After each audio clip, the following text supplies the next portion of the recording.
Burada eskiden yolumuz vardı. Burada arazileri bazı insanlar yol kapattı. Yolumuz da artık kesilince 1 saat 40 dakika gidip dolaşıp ancak tarlamıza ulaşabiliyorduk. Ulaşımı kolaylaştırmak için teleferiği düşündüm. Bir tarihte Trabzon'a gittim, teleferik sistemlerini görmüştüm. Ona karar verdim, teleferik kurdum. Kapatınca tarihi yol değil. Bunlar öyle bilir ki bana bir zorluk çıkaracaklar. Ben de karşı koymadım. Teleferik sistemi kurmak istedim.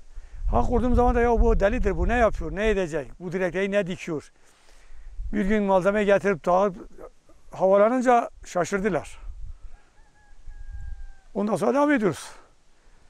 Onlar kendileri de şimdi biliyor. O karşı gelenler şimdi kendileri de bazen gelip sel kalktığı zaman çay var. Geçemedikleri zaman da şuralarda gelip burada beni ultra karşılama geçiriyorum.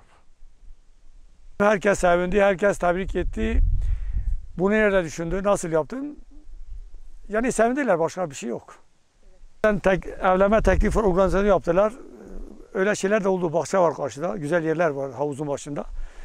Teleferiye de havlu serdiler. Evlenme teklifi gençler yaptı. Bazı öyle olaylar da oluyor. Ulaşımımız kolaylaştırıyoruz. Gece hangi saatte de olsa suyu değiştirmek için veyahut orada bir işimiz olduğu zaman 40 dakika dolaşmıyoruz. 40 saniyede diğer tarafa geçebiliyoruz.